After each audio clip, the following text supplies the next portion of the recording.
Picture a city of 500,000 people. Now picture that roughly half of those people are women. Now picture that almost none of them have any legal rights whatsoever.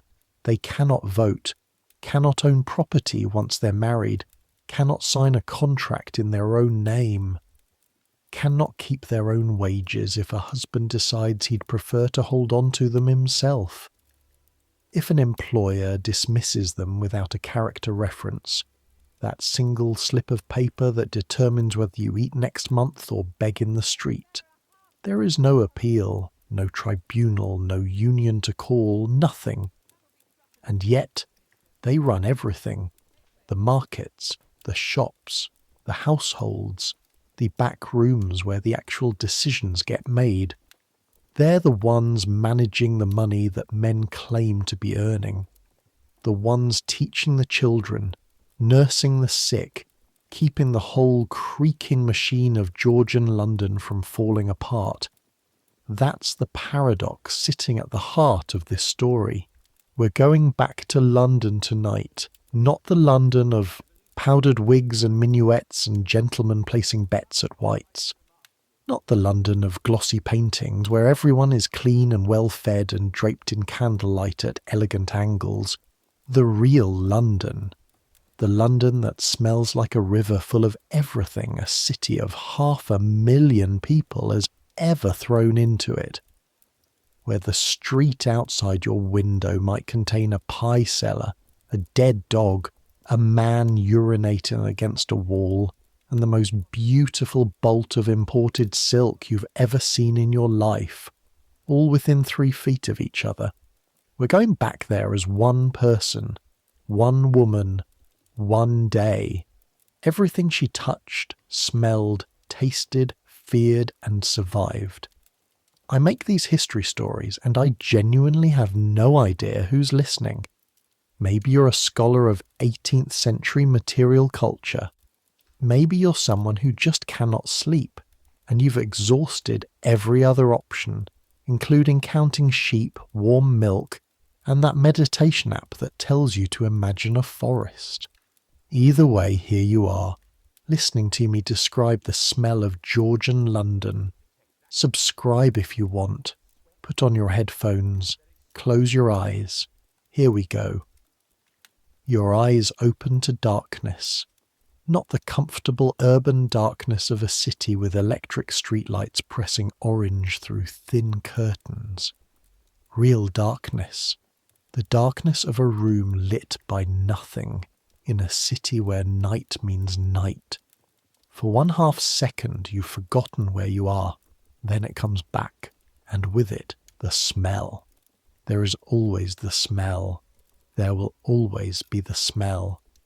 You've been in London for 14 months and you still haven't gotten used to it, and you suspect you never will, and part of you isn't sure you want to, because the day you stop noticing it is probably the day this city has finally finished the job of making you into someone else. The smell is layered. That's the thing people from the countryside never understand until they arrive. It's not one smell. It's an argument between several smells.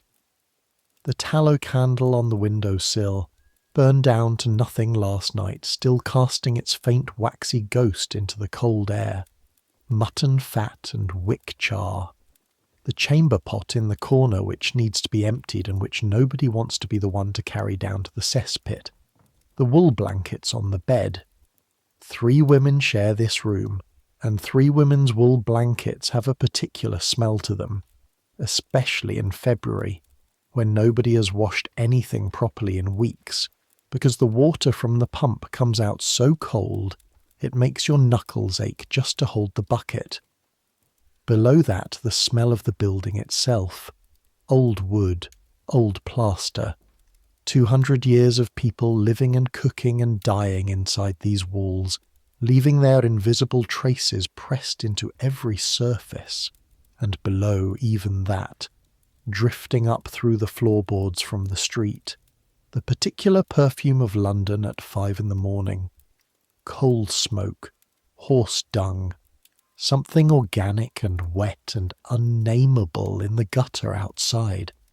Including you, Mary. Including you.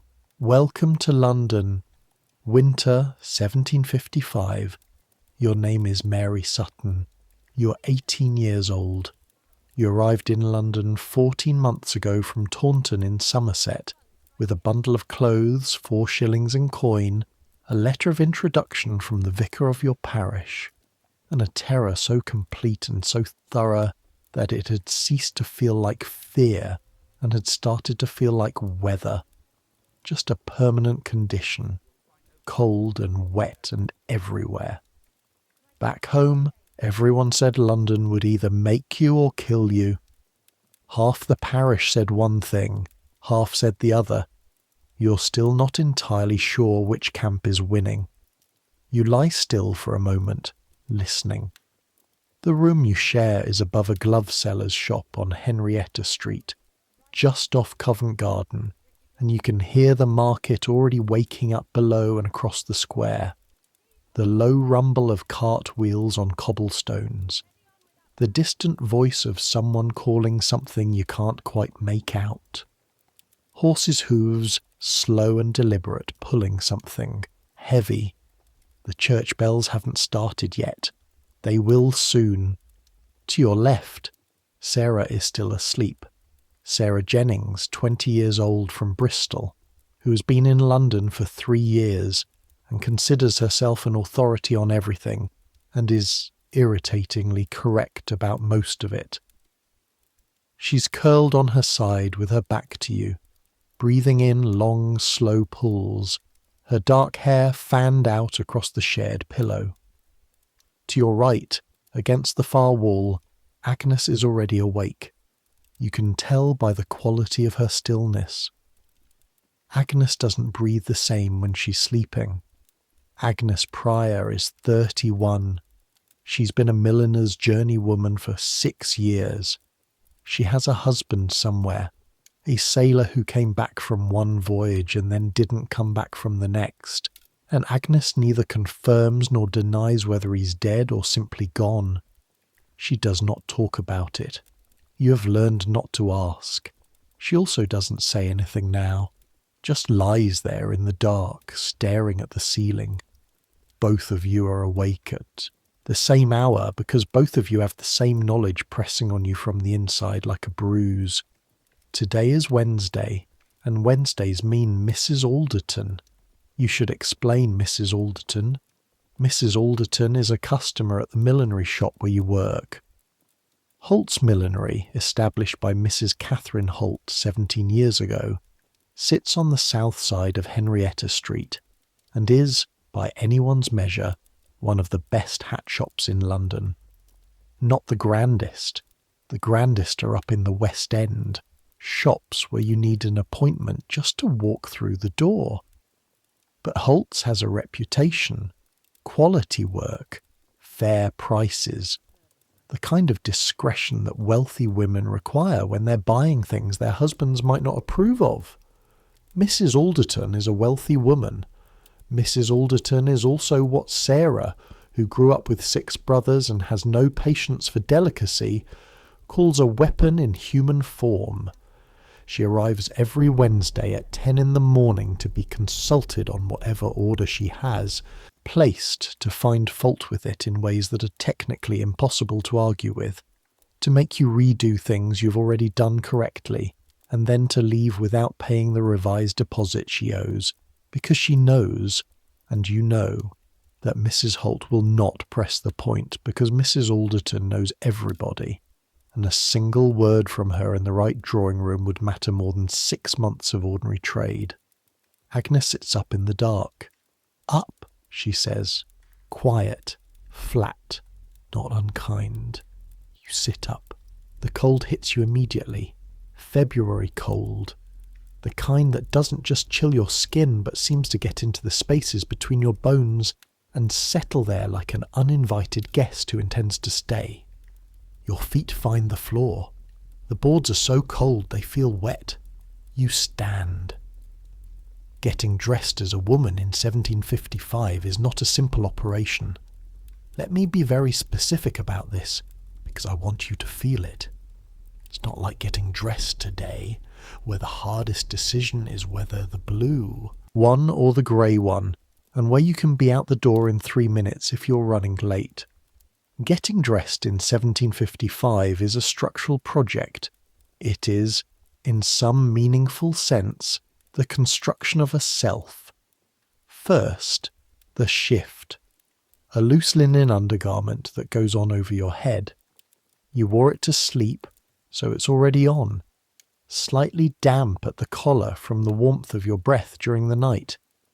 The linen is rough against your skin. Good quality linen softens with washing, but this shift has been washed in water with sand and ash and dried in cold air, and it's never going to be soft. Your skin has just learned to accept this. Second, these stays. This is where things get complicated. Stays are the 18th century answer to what later centuries will call a corset. But that word implies a kind of fashionable torture device worn by women who chose to make themselves miserable in pursuit of beauty. Stays are not that. Not exactly. Your stays are working stays, not the tightly boned kind, worn by ladies of fashion who need to achieve a waist narrow enough to rest a gentleman's hands around. Yours are moderately boned, stiffened with whalebone strips that run in channels through the fabric, designed to support your back during a full day's work bent over fine needlework. They lace up the back. This is where Agnes comes in. She laces you up first, her fingers moving fast and precise in the dark, pulling the laces snug but not cruel. You can breathe. You can bend. You can spend 12 hours stitching millinery if you need to. Then you return the favour. Agnes's back, as you pull the laces through their channels, is a map of a working life. You can feel the tension in her shoulders even through the stays. She carries it there. She's carried it there for 6 years. You don't comment. Third, the petticoats. 2 of them, wool in winter. They go on over the stays, tied at the waist. They're heavy and they bunch, and by the end of the day they'll have gathered a hem's worth of London street filth along their bottom edge, and you'll have to beat it out before bed or the dirt sets and becomes permanent. Fourth, the pockets. This is something nobody thinks about when they look at 18th century women's clothing. The pockets are separate. They're 2 cloth bags on strings that you tie around your waist under the petticoats, accessible through slits in the fabric. Everything you need during the day lives in these pockets.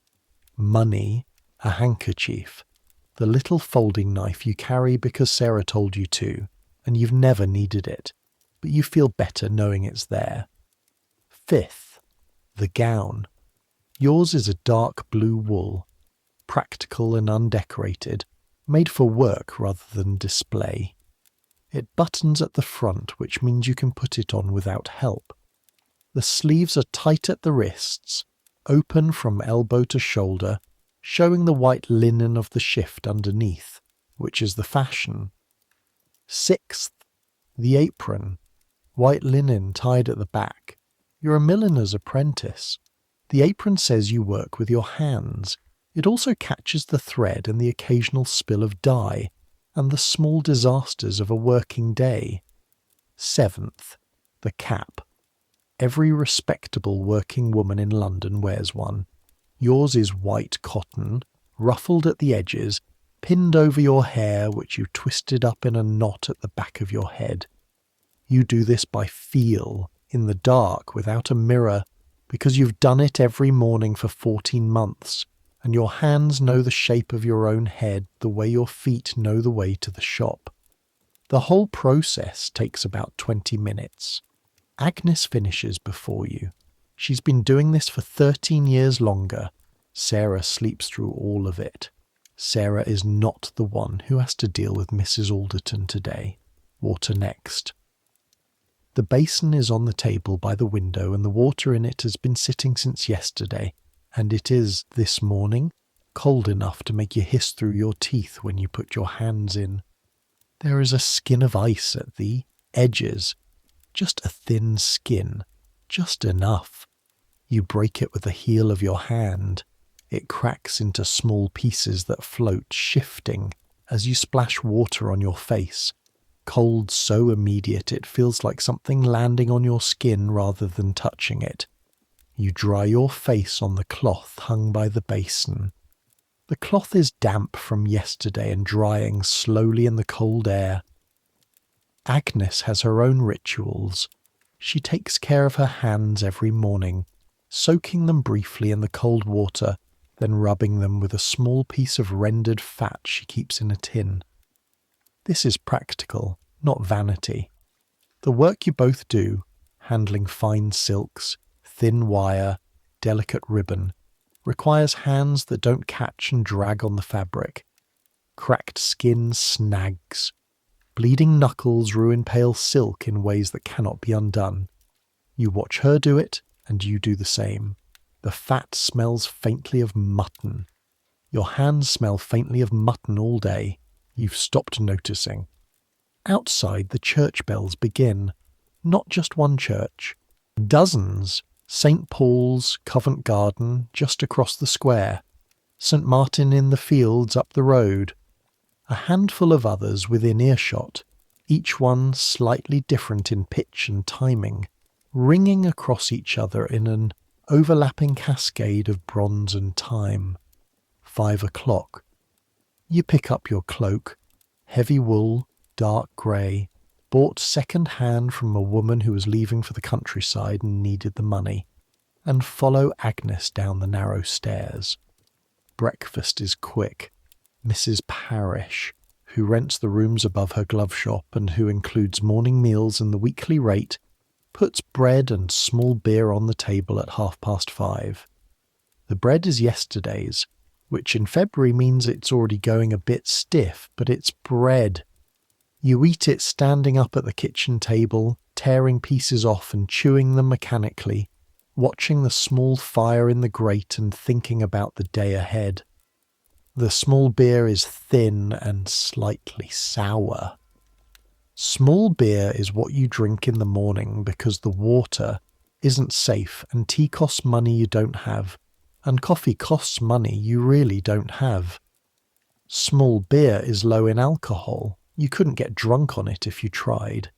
But it's liquid and it's warm and it's better than the alternative. Agnes eats in silence. She does everything in silence before 7 in the morning. You've learned to interpret the quality of her silence. Today's is the kind with a thin edge to it, the Mrs. Alderton silence. You finish the bread, you drain the beer, you pull your cloak tight. Ready? Agnes says. Yes, you say, which is not quite true but is the only acceptable answer. You step out into Henrietta Street. And when I say stepped out, I need you to understand what that means on a London street in February 1755 at 5:30 in the morning. This is not a quiet residential street where you might hear a bird or two and feel the fresh morning air in your lungs. This is London. Covent Garden is London's stomach. It's eating and it's elimination. The market that feeds the whole city. Fruit, vegetables, flowers, herbs, everything that grows and can be eaten or smelled, has been running since midnight. By the time you step outside, the market is already in full chaos. The smell hits you first. Always the smell first. Cabbages in their outer leaves, dark green and slightly rotten at the edges. The particular sharp sweetness of cold carrots piled in wooden crates. The rich earthiness of soil still clinging to turnips that came in on a cart from Kent last night. The floral explosion of flowers bunched together in their hundreds. Roses, even in February, brought from hothouses where wealthy men grow them for wealthy women, mixing with the cool, clean smell of fresh herbs, rosemary and lavender and something else you've never been able to name. Under all of it, the horses. Always the horses. London runs on horses. Horses pull the carts that bring the food. Horses pull the carriages that bring the customers. Horses produce continuously and without apology the substance that covers the cobblestones of every London street in a layer that varies by weather from frozen to merely pungent to, in summer, something approaching liquid. You've learned to walk in a specific way in London. You've learned it the way you learned to swim, by almost drowning a few times first. Keep to the side of the street. Not the very edge. That's where the gutter is, and the gutter contains things you don't want to name, but close enough to the buildings that carts can't run you over. Watch the ground constantly. Step over, step around, step high when necessary. Agnes moves through it all without seeming to look down. Years of practice. You follow her, watching her footsteps matching her pace. The sky is still dark. The only light comes from the lanterns over shop doors and the torches the market traders carry, and, from somewhere ahead, the great roaring fire someone has built in a barrel at the corner of the square around which a dozen people cluster with outstretched hands. The cold bites at your cheeks. Your breath steams. Your feet in their leather shoes can already feel the cold of the cobblestones through the soles. You walk faster.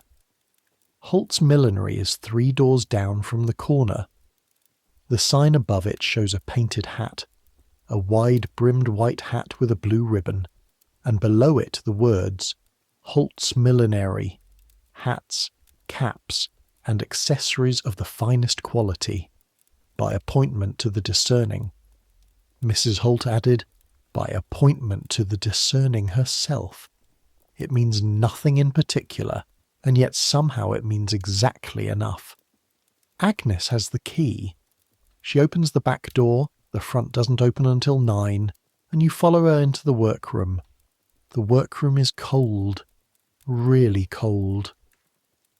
The shop faces north, which means the winter sun never reaches it, and the fire in the grate won't have been lit since yesterday afternoon, and the cold has had all night to settle in among the shelves and the workbenches and the dozens of forms lined up on their stands like a polite and headless audience. Your breath still steams inside. Agnes goes straight to the fire. You go to the shelves. The workroom smells of what it is. A place where women spend their days working with their hands. Silk and ribbon and starch and the faint metallic tang of wire. Millinery wire, thin and flexible, used to build the internal frames of hats, and underneath it all the wax of candles and the dusty intimacy of a room where people work closely and long. The shelves hold everything needed to build a hat from nothing. Silk in a dozen weights and twice as many colours. This is the most expensive material you handle. Some of these silks are Italian, brought in by the trade from Venice and Genoa and places you've only seen on maps. Some are French, which means they arrived either legally through the official channels or, and this is the thing nobody says directly, through the smuggling trade that runs the coast of Kent and Sussex with such brazen efficiency that it is basically a second navy. French silk is better. Everyone knows it. The French have been doing this longer, and they do it with a particular willingness to make things beautiful that the English don't quite manage. Mrs. Holt stocked French silk. She doesn't ask where Agnes buys it. Ribbon. Yards and yards of ribbon in colours that shame a rainbow. Satin ribbon. Grosgrain ribbon. The extremely narrow ribbon used for trimming the inside of caps where no one will ever see it, but where the customer's chin will feel the difference between satin and plain cotton against her skin. Wire in coils, thin as thread, strong as argument. Starch, buckram, thin card for building foundations. Flowers, artificial. Made from silk cut into petal shapes and shaped over heated tools and assembled by hand. You make these yourself sometimes. on slow afternoons. It takes about an hour to make a rose that will look real from 2 feet away. A skilled woman can make 10 in a day. Mrs. Holt can make 20, but Mrs. Holt has been making silk flowers since before you were born. Feathers. This is the thing that surprises people when they first encounter a millinery workroom. Feathers from everywhere. Dyed feathers. Peacock. Ostrich. The fluffy, small feathers from birds you could name if you had more time this morning. The feathers come in from dealers in the city who source them from ships arriving from all over the world. A single ostrich feather, dyed a deep red, costs more than your weekly wage. You touch them sometimes when you're supposed to be doing something else. You touch them, and they're so soft that they feel like something that shouldn't exist, like something that belongs in a story rather than in a wooden box on a cold shelf in Covent Garden. Agnes has the fire going now, the creak and pop of wood catching, the smell of smoke briefly before the chimney draws. You pull out the work from yesterday. Mrs. Alderton's hat. Let me tell you about the hat. It has been in progress for 3 weeks. It is a bergère, a wide-brimmed shepherdess hat, fashionable this season, the kind you see in portraits where wealthy women pose as mythological figures dressed in silk, who have somehow never been within 50 miles of an actual sheep. The base is of straw, shaped over a wooden form. Over the straw goes a covering of pale cream silk. Mrs. Alderton specified this cream. Exactly this cream. Not the cream from the first sample Mrs. Holt showed her, which was wrong. Not the cream from the second sample, which was almost right but not quite. This cream, the third sample, which arrived from a dealer in Cheapside on a Tuesday afternoon, and which you personally spent 4 hours covering the hat form with, pulling the silk smooth across the curves, pinning it in tiny invisible tucks where the shape required accommodation. Over the silk, garlands of artificial flowers, pale pink roses made by Agnes, small white flowers. These are your work, and you bit your tongue in concentration for 2 afternoons making them. Sprigs of artificial ivy, because Mrs. Alderton has seen a portrait of someone wearing something with ivy, and she wants ivy. The ribbon is the work of this morning. Pale blue satin, 2 inches wide, to be arranged in a specific way at the back of the hat that Mrs. Alderton described using hand gestures and a degree of confidence in her ability to communicate spatial information verbally that the finished product never quite managed to match. You sit down at the workbench, pull the hat form toward you, and pick up the ribbon. Your fingers are still cold. This is a problem. Cold fingers are stiff. Stiff fingers don't handle ribbon well. Ribbon held by cold fingers bunches where it shouldn't, and puckers in ways that have to be unpicked and reworked. And you cannot warm your hands too close to the fire because hot hands sweat, and sweat on pale blue satin is permanent.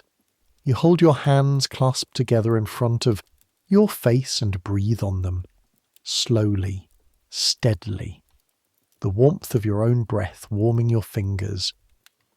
Agnes, without looking up from the hat form she's working on, a different client's order, slides a small piece of chamois leather across the bench toward you. Rub them, she says.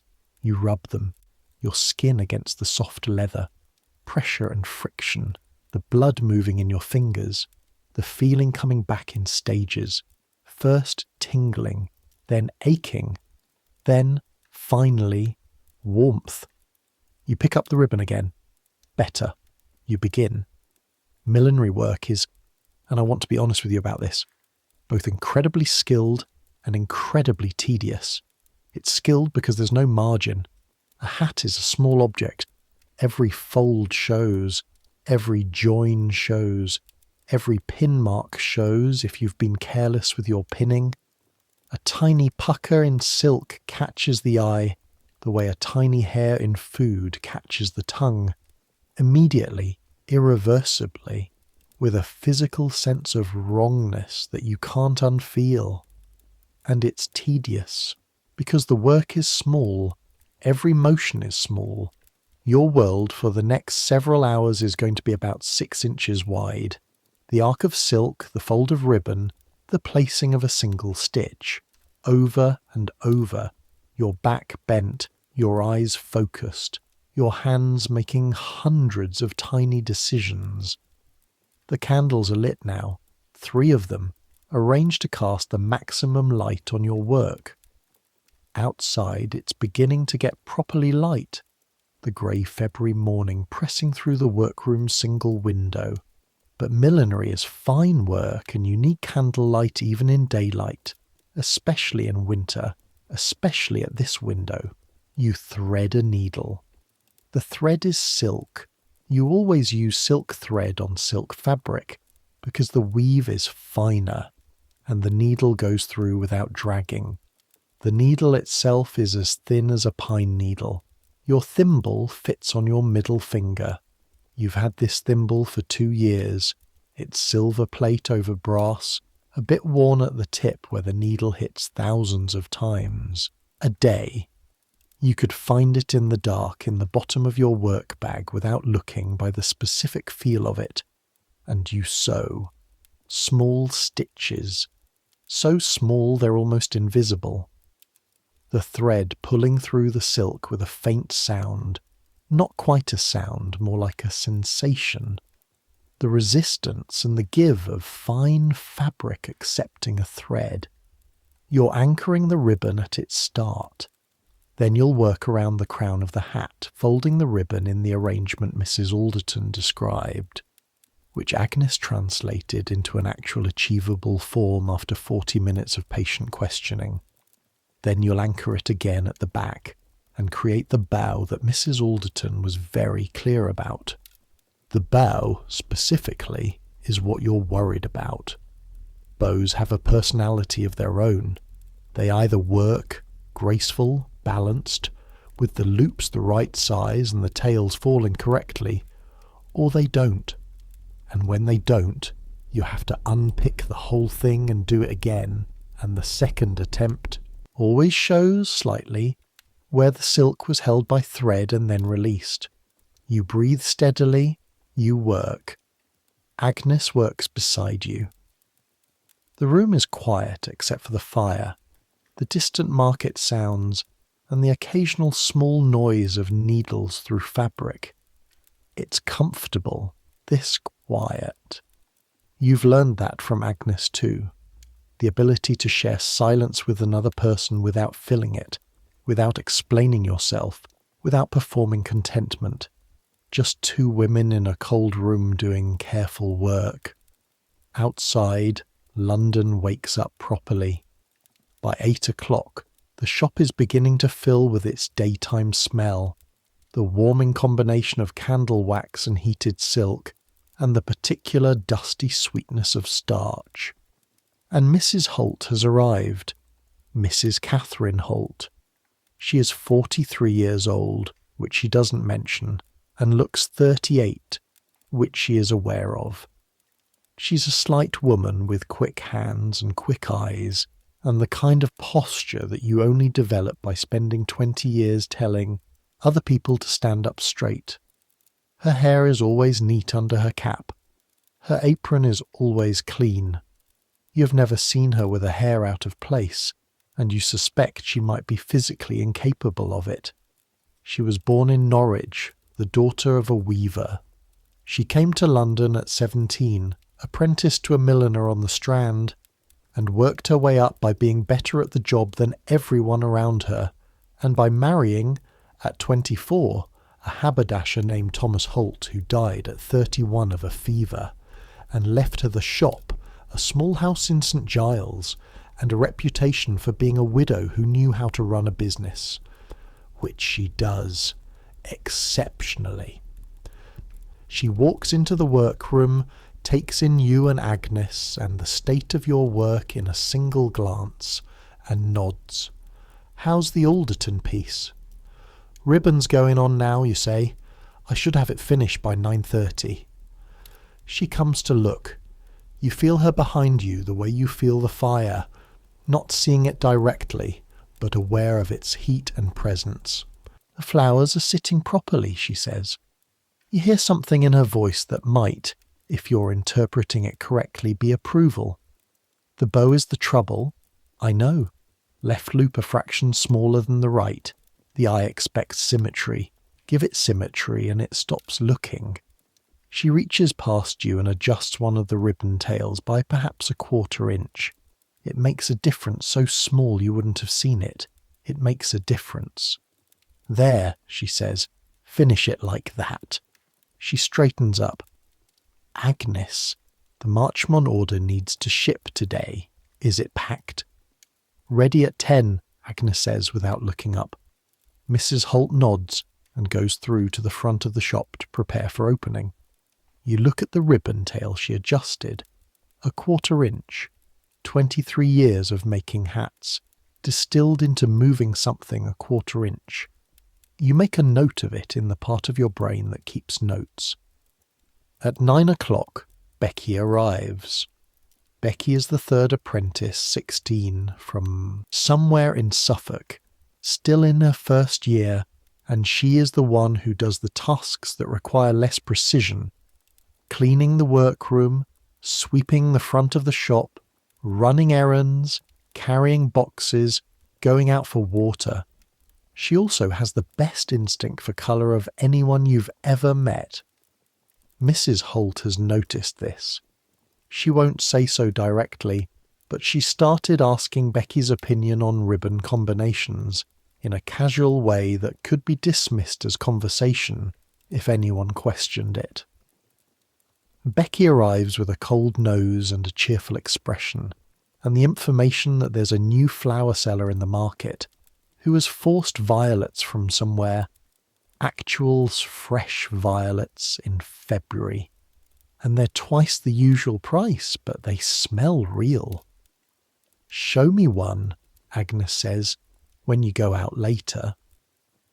Becky nods and pulls off her cloak and takes her place at the workbench and picks up the work she left yesterday, with the easy confidence of someone who's slept well and hasn't thought about Mrs. Alderton once. You finish the bow, you pin it in place, you step back, you look at it for a long moment. The bow falls correctly, the loops are symmetric, the ribbon has a clean satin sheen that catches the light from the candles and turns it gold. Agnes comes to stand beside you. She says nothing for a moment. Then, that'll do. From Agnes, this means it's right. You exhale. Mrs. Alderton arrives at 10:10. She's always 10 minutes late. This is deliberate. The 10 minutes is not tardiness. She's never tardy. She would be offended by the suggestion. It is a demonstration that she controls the schedule. Her time matters enough to be kept. Yours is expendable enough to be waited on. She comes with her daughter, Miss Harriet Alderton, who is about your age and who looks perpetually apologetic about her mother and who, you've decided, is the most quietly suffering human being you've ever encountered. Mrs. Alderton is, how to describe her? She is not cruel. That would be too simple. She doesn't dislike you or Agnes or Mrs. Holt. She doesn't think about you enough to dislike you. What she does is exist in a different reality, one in which she is the central concern of every transaction, and the people around her are arrangements of the universe designed to serve that concern. She's not vicious. She's not even particularly difficult by the standards of London's wealthy female clients. She's just so thoroughly the centre of her own world that she's genuinely unable to see anything else. She walks in wearing grey silk with a blue trim that costs more than the shop's entire stock of French ribbon, preceded by a cold draught from the door and followed by the faint, expensive smell of powdered violet that wealthy women use and that you have come to associate entirely with the particular anxiety of Wednesdays. She looks at the hat on its form. She doesn't say anything. This is the worst part. The silence that could mean anything. Mrs. Holt stands at the counter, her hands clasped in front of her, her expression pleasantly composed. She has performed this particular stillness hundreds of times. You stand slightly behind and to the right, your hands behind your back. Agnes is in the workroom. She's conveniently found a reason to be in the workroom. Miss Harriet Alderton looks at the hat with an expression of genuine admiration that she immediately neutralizes when her mother glances at her. Mrs. Alderton reaches out and touches the bow with one finger, the way you might touch something you suspected of being slightly wet. "The flowers," she says. "Yes, Mrs. Alderton." Mrs. Holt's voice is perfectly even. "The small white ones." She gestures at the artificial flowers you spent 2 afternoons on. "Are they the ones I specified?" "You described a small white flower with a yellow centre, Mrs. Alderton. These are—" "I described a star jasmine." Mrs. Holt pauses, 1 beat, barely long enough to notice. "Star jasmine has 5 pointed petals. These are 6-petaled—" "I specified star jasmine." There is a silence. You look at the flowers. 6 petals. You made them with 6 petals because you remember now. You remember exactly. Because Mrs. Alderton had said in a different conversation 3 weeks ago that she found 5-petaled flowers insufficiently decorative.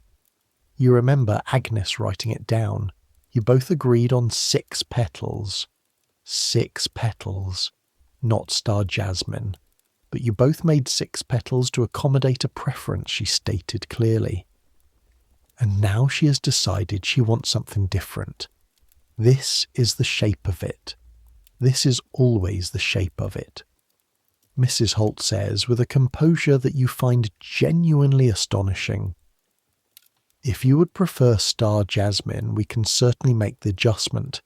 It would add, "I need it for the Walpole's dinner on Friday." 2 days. 2 days to unpick 40 small flowers and replace them.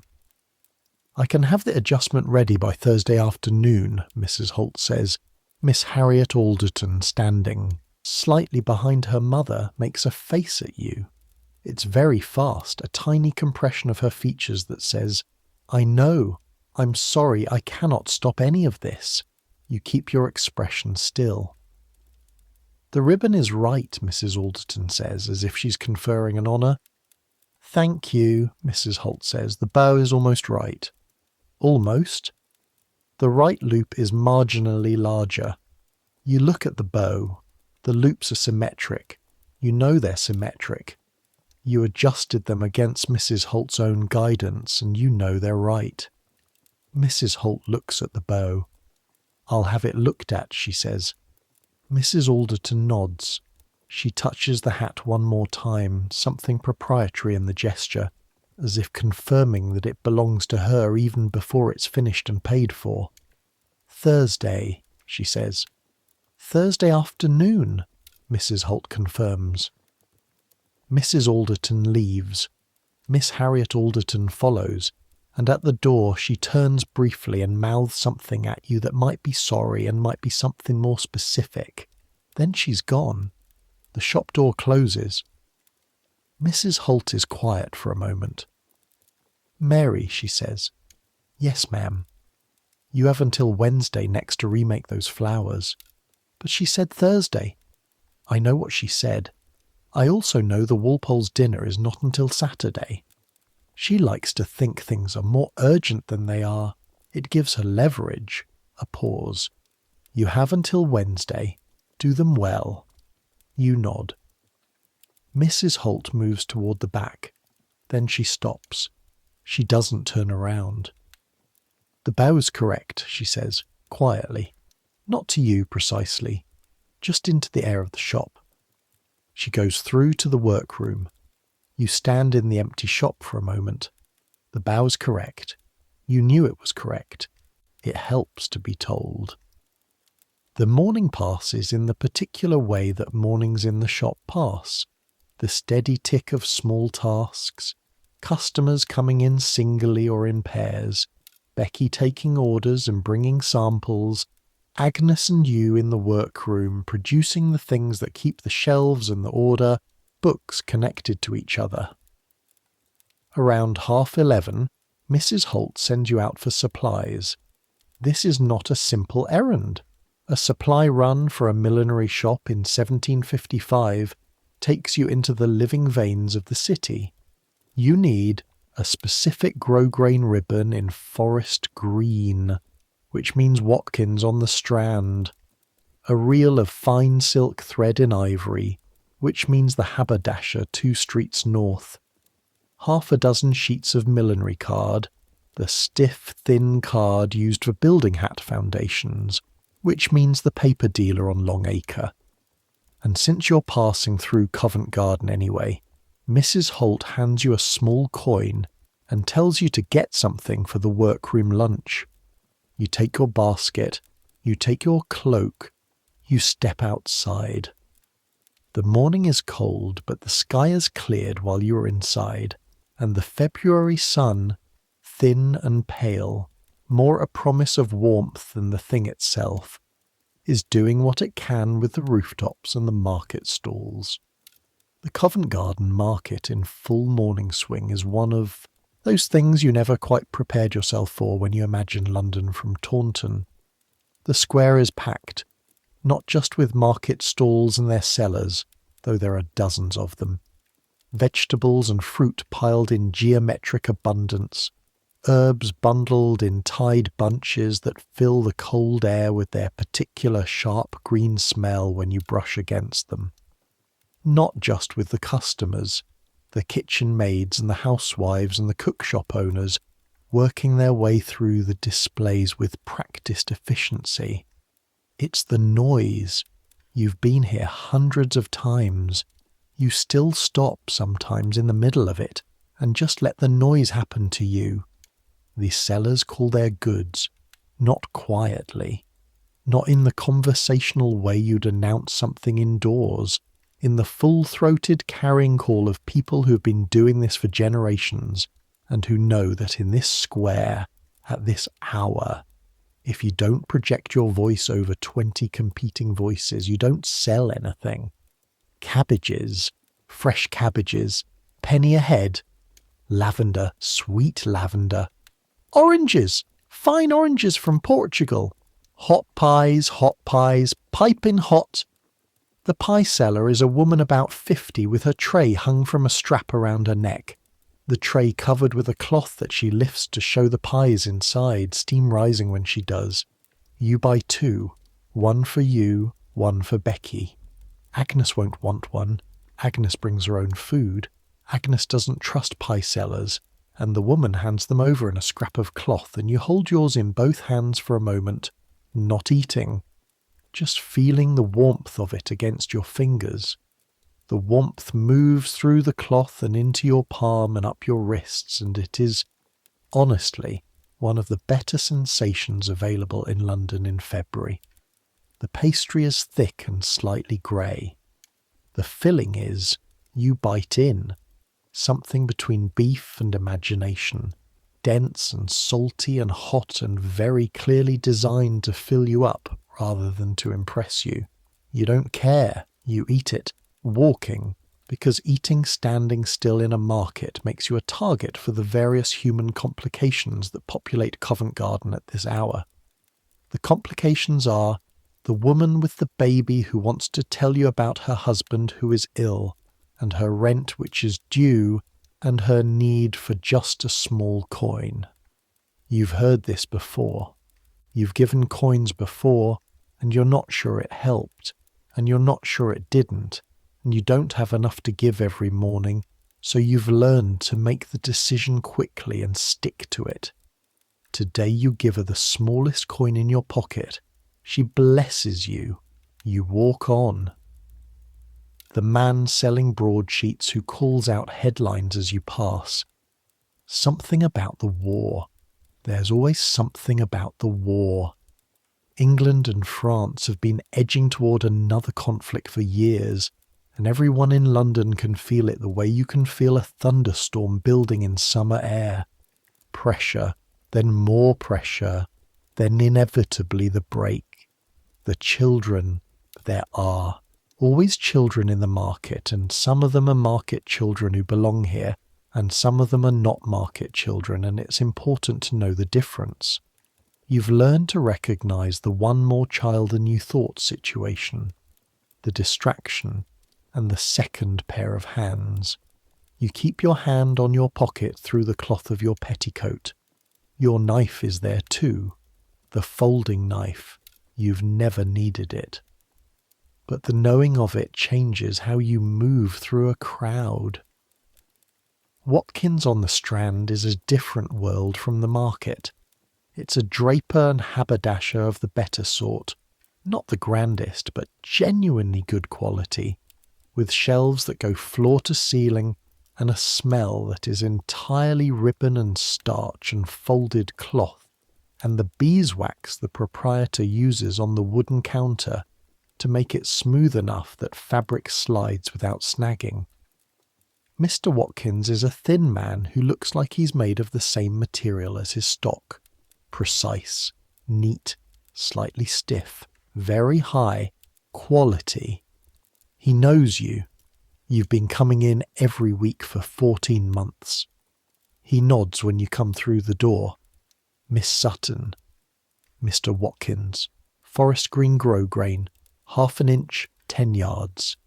He goes to the shelves, comes back with 2 rolls, holds them up. The left one's more yellow-green, he says. This one's truer. He's right. You can see it in the candlelight of the shop, the difference between a green that has something of spring afternoon in it and a green that is properly, honestly, the colour of a forest. The truer one, you say.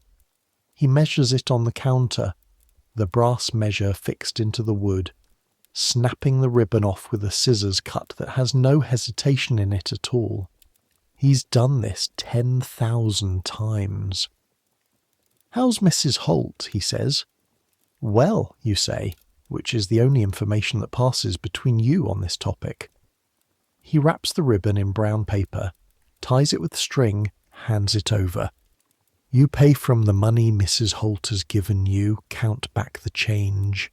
You always count it back in front of the seller, because 14 months in London has taught you that everyone makes mistakes with change, and some mistakes are more deliberate than others, and put it carefully in your pocket. Good day, Mr. Watkins. Good day, Miss Sutton. And on to the haberdasher for the thread, and then to Longacre for the card. By 2 o'clock you're back at the shop, the supplies put away, the lunch eaten, the second pie for Becky accepted with enthusiasm, and the afternoons stretching out in the familiar pattern of work. You begin on the replacement flowers. This at least you know how to do. The silk petals are cut using small templates, each petal the same size and curve. You cut them with small scissors, very sharp these scissors, sharpened twice a month on the whetstone Mrs. Holt keeps in the bottom drawer, and the silk parts cleanly, the cut edge slightly raw, and requiring a quick pass over a candle flame to prevent fraying. Don't hold the silk too close to the flame. You've learned this through experience. 3 petals last autumn caught and curled and were ruined in less than a second, and you sat there holding the damage and feeling the particular sick sensation of an expensive mistake. You hold the silk at the proper distance. The petal edge passes through the edge of the flame, quick, the silk going slightly translucent at the cut. The fraying stopped. Then the shaping. This is the part you like. You have a set of shaped tools. Small metal implements with rounded ends of different sizes, slightly heated in the small charcoal brazier kept on the workbench specifically for this purpose. You press the tool against the flat petal, pressing and rotating in a specific motion that takes the flatness out and puts in the slight cup, the natural curve, the sense that this was once a living thing. It isn't. It's silk and wire and human skill. But when it's done right, it has something of the quality of aliveness, something that catches light the way a living petal catches light. 5-petaled this time, star jasmine. You work slowly, you work carefully. By the end of the afternoon, you have 12 flowers that are exactly what they should be. Your back aches from being bent. Your eyes are slightly tired from close focus in candlelight. Your fingers have the particular weariness of fine motor work sustained over hours. Not pain, just a deep, satisfied tiredness in the small muscles. Agnes looks at the 12 flowers. Good, she says. You put them in the small box that is their home until Thursday. Mrs. Holt closes the shop at 7. The thing about working days in winter in 1755 is that the time after closing exists in a strange category between the day's rhythm and the night's threat. It's dark outside by 5. By 7, when Mrs. Holt bolts the front door and begins the closing routine, covers on the stock, count of the day's takings, the ledger updated in Mrs. Holt's careful hand, the street outside, is lit only by lanterns and the occasional torch and the yellow warmth of tavern windows. Most evenings you walk back to Henrietta Street with Agnes. Most evenings you eat whatever Mrs. Parrish has made and go upstairs and talk to Sarah, or don't talk to Sarah, and fall asleep by 9 or 10 because you need to be up at 5. Most evenings.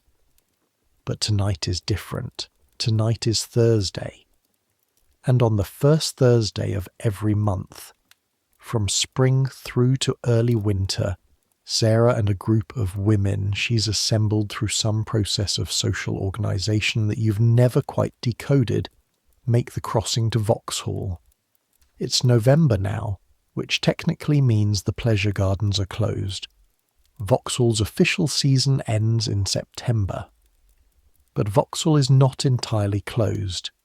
This is the thing that Sarah knows, and you didn't know until 3 weeks ago, when she explained it with the hushed urgency of someone sharing genuinely useful intelligence. Vauxhall Pleasure Gardens officially closes in September for the winter season, but the proprietor, Jonathan Tyers, a businessman of great practical intelligence, opens the gardens on select Thursdays through November for private parties. Not public admission, private hire. Groups of people who pay a fee and get the gardens to themselves, or nearly, without the summer crowds. Sarah's group is 6 women. They've been doing this for 3 years.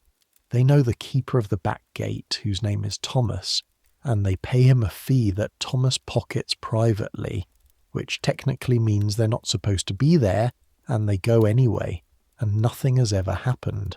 And Sarah speaks of Vauxhall at night with an expression that makes you think some things are worth a technical illegality. Agnes is not coming. Agnes never comes.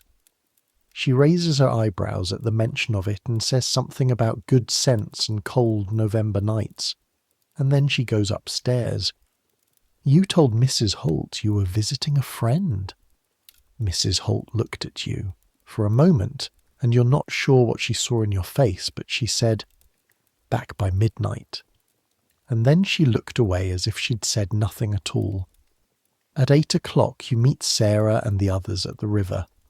The group is Sarah, her friend Nell, who works at a bookshop on Catherine Street, Nell's sister Peg, who is a mantua maker's apprentice, a woman called Grace, who is in her 30s and runs a pin seller's stall in the market, and who you've always found slightly alarming because of the directness with which she addresses any situation, and two others, Frances and Dot, who are ladies' maids to a family in Bloomsbury, whose employer they refer to as the Duchess, but who they both admit freely is not actually a duchess.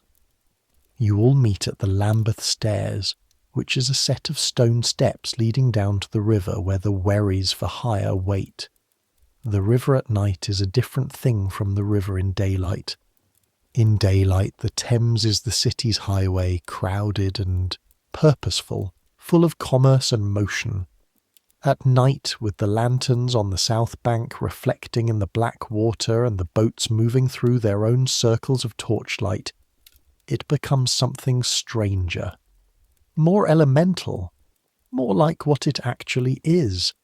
A tidal river flowing toward the sea, carrying the weight of everything the city throws into it, indifferent to all of it.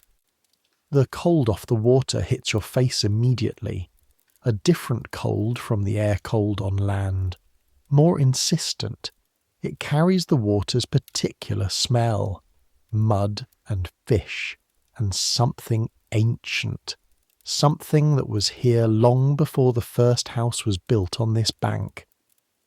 The waterman looks at the six of you with the professional assessment of someone calculating load and fare.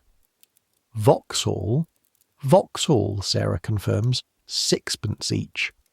Sarah bargains it to 4pence halfpenny each, which you honestly suspect is what he intended all along, and you climb down into the wherry one by one. The boat rocks under your weight. You find your balance, stepping carefully to the middle bench, the wood damp under your hands where you grip it. Water sloshes at the bottom of the boat, cold, dark water 2 inches deep. The waterman pushes off. The crossing takes perhaps 20 minutes.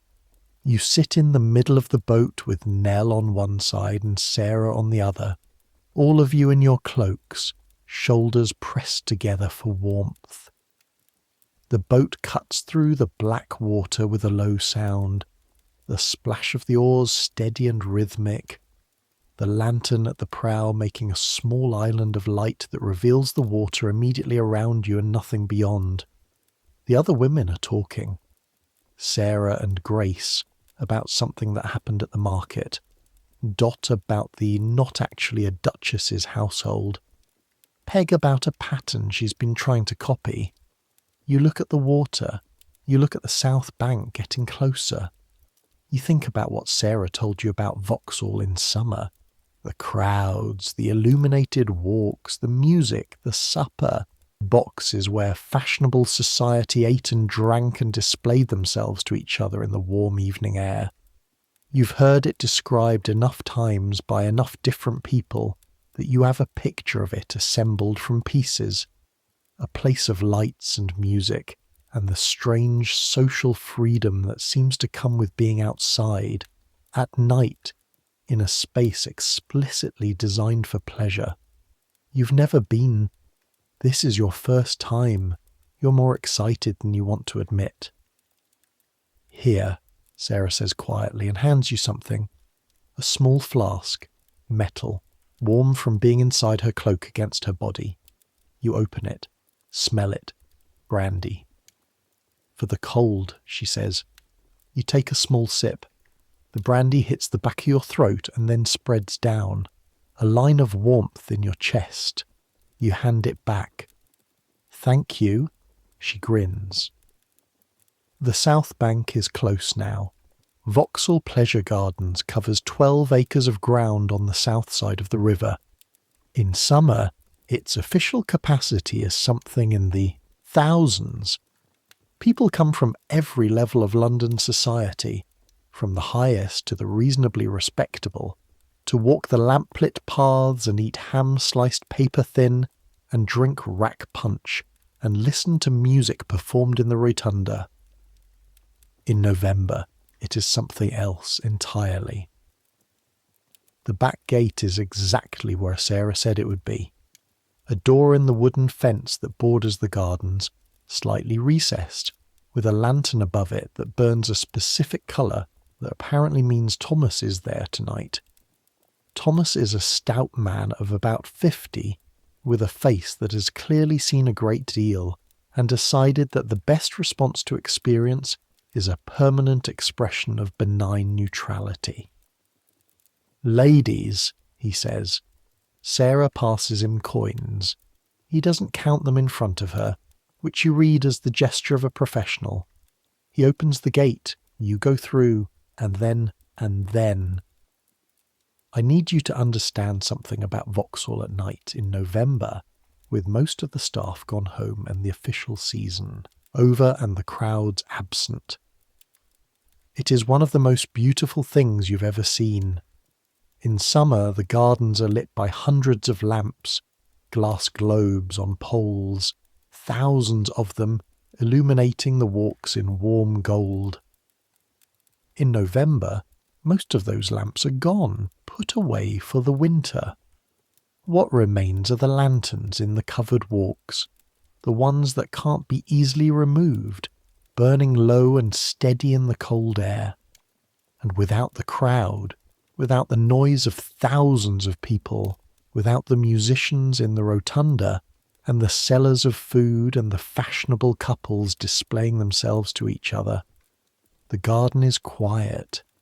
The garden is lit by scattered golden light, pools of warmth in the darkness, and between them the real darkness of unlit paths and winter trees stripped of their leaves, their branches black against a sky with, tonight, actual stars visible, the coal smoke of London thinner on this side of the river.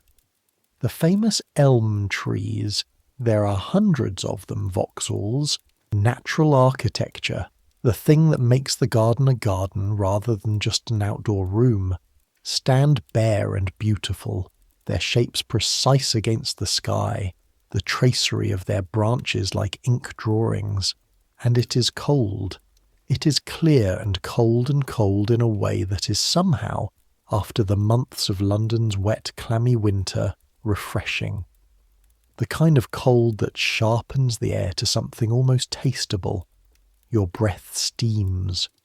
Around you the other women are making sounds, small sounds, private sounds. The kind of sounds people make when something is more than they expected. Grace, who you thought was too practically minded for wonder, looks around slowly with an expression you haven't seen on her before. Francis takes Dot's arm. Sarah turns to you with a smile that is, and you'll think about this later, one of the things you'll remember about this year in London. It's a smile that contains both the knowledge that this was worth doing and the pleasure of having been right about something. "Come on," she says. "You walk." The Grand Walk is the main avenue, wide enough for 3 carriages side by side in summer, its edges defined by the elm trees, and it stretches ahead in the lantern light, the trees on either side making a cathedral of branches overhead. The sound of your footsteps on the gravel path, 6 pairs of feet in the quiet garden, the sound clear and distinct in the absence of crowds. Somewhere, from the direction of the river, you think, water is moving, the Thames breathing against its banks, the tide going out, a bird, just one, somewhere high in the elms, you can't see it. It makes 3 short notes and stops. The cold smells of winter garden, earth and dead leaves, and faintly, the ghost of summer flowers. Something sweet and faded in the cold air like a memory of warmth. You walk past the supper boxes. These are the booths where, in summer, fashionable society hires private spaces to eat and be seen. They're built along the sides of the garden in a covered arcade, each one separated from the next by a painted partition, each one with its own little table. The paintings on the partitions are meant to be romantic scenes, pastoral views, mythological subjects, and in summer, you've been told, they look charming. In November, with the garden empty and the lanterns low, They look like the ruins of something. A place where people were, recently, enjoying themselves, and where the enjoyment has been carefully packed away, waiting for spring.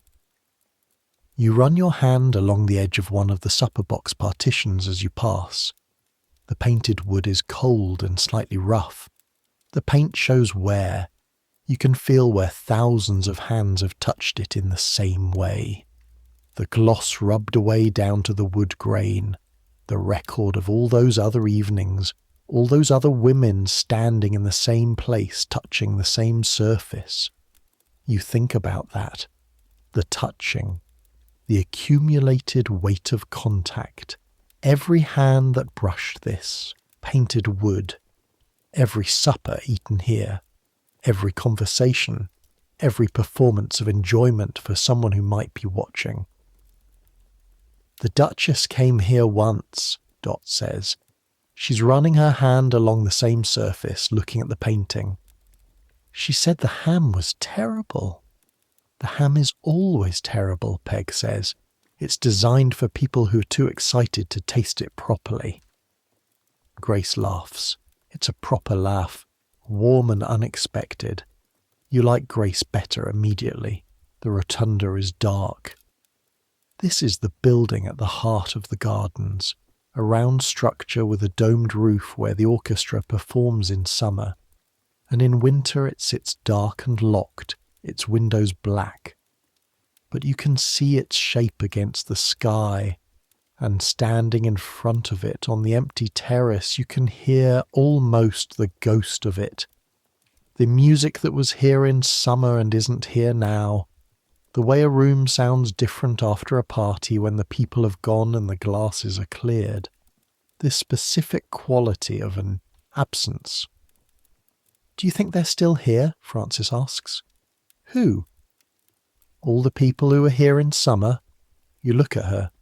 I mean, not really, she says, but sort of. You think about this. The people who were here in August, the fashionable couples, the merchants trying to be fashionable, the women who came in groups like you through back gates or through the official entrance, the music players, the sellers of food, all gone, all the warmth and noise of it, gone, and yet the garden is still the shape it was in summer, the elm trees are still the same trees, the walks go to the same places. You're standing in the same place where someone stood 4 months ago, in warm air, with music. There's something in that. There's something that is both sad and comforting in equal measure, and you're not quite sure which way to feel it. Yes, you say, finally. Sort of. The Dark Walk. I have to tell you about the Dark Walk. In summer, the Dark Walk is Vauxhall's most famous and most notorious feature. It is an unlit path, deliberately, conspicuously unlit, that winds through the back of the gardens among the trees, and it is famous because of what happens there. The things that happen there, in summer, in the dark, between people who have drunk enough rack punch to make decisions they might not otherwise make. It is discussed in newspapers with the particular gleeful disapproval that newspapers deploy for anything they simultaneously condemn and rely on for sales. It is referenced in satire. It has a reputation. Sarah mentions it as the group assembles at the entrance to the walk. The Dark Walk, she says, if anyone doesn't want to come in. I'm coming, you say, before she finishes. You surprise yourself with how quickly you say it. Sarah raises an eyebrow. She looks pleased. The 6 of you walk in. The darkness is complete, is the wrong word. Absolute is closer. The lanterns of the main gardens are behind you, and the trees are closer here, and the light falls away within a few steps. Your eyes adjust slowly. You can make out shapes. The pale sky between branches, the slightly lighter grey of the path against the darker grey of the trees. Your hand finds the sleeve of Sarah's cloak. She doesn't pull away. The sound changes here. The garden behind you is muffled. The river is muffled. There's a quality to the air that is somehow heavier, the kind of air that has absorbed things. You walk slowly. The path turns, and then you hear something. Footsteps, somewhere ahead on the path. More than one person. You stop. The others stop behind you. The footsteps continue, getting closer. Two figures come out of the darkness ahead. Men, well dressed. You can see that much from the pale blur of their shirts, the dark shapes of good coats. One of them has a lantern, held low, and when the light swings upward it catches their faces briefly. Young, maybe your age, maybe a few years older. They stop when they see you. A pause. Ladies, one of them says. He has the particular tone of someone who is drunk enough to be cheerful and not drunk enough to be dangerous. Yet, gentlemen, Sarah says, with a precision that implies a door being very politely and very firmly closed. We weren't expecting company tonight, the second one says. He sounds more sober, more considered. Nor were we, Sarah says. A beat. Thomas let you in, the more sober one says. Thomas has many friends, Sarah says. He almost smiles. There's wine in the supper box, he says. The one by the grove, if you want it. And, remarkably, that's it. They move to the side of the path. You all pass them. Nobody touches anyone. Nobody says anything difficult. You come out of the dark walk on the far side and Grace exhales a long breath. Well, she says. Well, Peg agrees. Your heart is beating slightly faster than usual. Not from fear exactly, but from something adjacent to fear. The readiness for something to happen that then didn't happen. The particular relief of that. The wine sounds good, actually, Frances says. Nobody moves for a moment. Then Dot says, It does, a bit. And despite themselves, despite everything, all six of you start laughing. The supper box by the grove is not occupied by anyone. The wine, a bottle left on the table by the two men, who apparently moved on to somewhere else in the garden, is cold from the November air and slightly vinegary and absolutely fine. You sit in the supper box with the cold lantern light falling on your hands and the trees bare overhead and the river somewhere beyond the fence, and you drink the wine in small sips and you talk. This is what you do in Vauxhall on a November night, as it turns out. You talk, not about work, not about customers or employers or the price of ribbon, about things.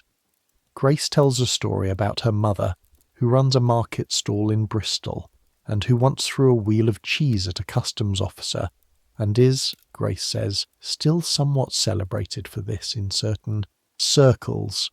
Frances talks about a woman she knows who has taken a lodging house on the Strand, and is doing extraordinary business and has 3 rooms always full, and no husband to give her money to and no husband to take it away. And Grace says that's what she's going to do someday. And you all agree that this is what you're all going to do someday. Nell talks about a book. She talks about books the way other people talk about people they love, with this sustained warm enthusiasm that makes you want to read immediately whatever she's describing. Tonight it's a novel, Richardson's Pamela, which you've heard of but not read, and she describes the plot and then immediately starts arguing with herself about it, defending and attacking the same characters simultaneously. Sarah listens to all of it with the particular expression she gets when she's happy. You've learned to recognise it. It's not a large expression. It's a slight quality of openness in her face, a loosening of the usual, precision. And you. You look at the garden, the bare trees, the winter sky with its stars, clearer here than anywhere in London you've been. The lantern throwing gold light on the table, on the wine bottle, on the 6 faces of the women around you. You've been in London for 14 months. You've made things with your hands every day. You've learned things about silk and wire and the construction of hats that you didn't know and couldn't have known in Taunton. You've navigated crowds and handled difficult customers and found your way home in the dark and done things you weren't sure you could do. And you're here, in a closed pleasure garden on a cold November night, drinking someone else's wine, listening to Nell argue with herself about a novel. It's strange. It's very good. Mary, Sarah is looking at you. You're doing it again. Doing what? That thing where you get very far away. I'm right here, you say. You're thinking about Taunton. You weren't, actually, but the fact that she knows to ask means something. No, you say. I'm thinking about this. She looks at you for a moment. Good, she says. She refills your cup. Stay here. You leave the gardens at 11. Thomas lets you out through the back gate with the same benign neutrality with which he let you in. The walk to the river is cold and quick, all 6 of you moving fast through the South Bank streets. Different here from the north side, rougher edged. The buildings lower, the people up at this hour more of the specific night type that you've learned to walk past briskly without making eye contact. The waterman at Lambeth is a different one from the journey over. A younger man with oars that he pulls with a mechanical efficiency of someone who's been doing this for 12-hour shifts and is running out of patience for the night. The crossing is fast. The cold is worse now. The river air biting, your cloak inadequate. You sit with your chin tucked into your collar and watch the north. Bank coming closer. The lights of the city. Hundreds of lit windows, the lanterns over doorways, the strange orange glow of the coal smoke that hangs over London even in the night, reflecting the lights back down, giving the sky a warmth it doesn't actually have. Home, you think, and then you notice that you thought it, and you sit with that for a moment. Home. 14 months ago, home was Taunton. Home was your mother's kitchen and the sound of your father in the yard. Home was a place you knew completely, that you could walk blindfolded, where every smell and sound belonged to you and you to it. Now you're looking at London's North Bank and thinking home. The city has been doing something to you, quietly and without your full consent, this whole time. Making you into someone who belongs here. You're back by 11:30, within Mrs. Holt's threshold, and the house is quiet when you come in. Agnes is asleep. Her breathing is the slow, steady kind. Sarah goes to bed almost, immediately peeling off her cloak and her gown and her stays with the practiced efficiency of someone who's been wearing them all day, and is done being an architectural structure. You sit on the edge of the bed for a moment. The room is cold. The candle stub burns in the holder on the windowsill. Your feet are cold from the cobblestones in the boat. Your hands are cold. Your face from the river crossing feels stripped of something, as if the cold air has taken a layer and not replaced it. You are, if you're being honest, slightly drunk on the vinegary wine and very tired. But there's a quality to the tiredness. It's the tiredness of a day that contained more than just the shop, more than ribbon and difficult customers and the patient repetitive work of making things with your hands. A day that also contained Thomas letting you through a gate into a closed garden, and the dark walk, and the bare elms against a winter sky, and 6 women in a supper box talking about things that mattered to them. You unlace your stays, the relief of your ribs expanding to their natural dimension, of your back unconstrained for the first time since morning. You've been holding this shape all day, upright, supported, structured, and releasing it is something that involves your whole body. a long, slow exhale that starts at the shoulders and ends somewhere around your hips. You lie down in your shift, pull the blanket up, the candle on the windowsill burns. Here is the part where the weeks start to move faster. Because that's what they do. Once you've been somewhere long enough, once it's absorbed into the rhythm of who you are, time stops being individual days and starts being seasons, volumes of weather. The gradual accumulation of skill and knowledge and particular knowing. December comes, and with it the business of Christmas. The orders that have been building since October suddenly all want to be finished at once, and the workroom is lit until 9 at night with the 3 of you bent over your benches, Becky included, all of them drinking the small beer Mrs. Holt provides and working until their hands protest. You learn to work through the protest. You learn to distinguish between the tiredness that means stop and the tiredness that means keep going slowly and steadily, and the work will take care of itself. Your hands change over these months, not dramatically, subtly. Your fingertips develop a sensitivity that you didn't have before. You can tell the weight of a silk by the way it moves between your fingers. You can feel the flaw in a piece of ribbon, a thin place in the weave, invisible to the eye, by running your thumb across it slowly. This is what craft does to a body. It builds in knowledge that doesn't live in your head. January. January is cold in a way that makes December seem like autumn.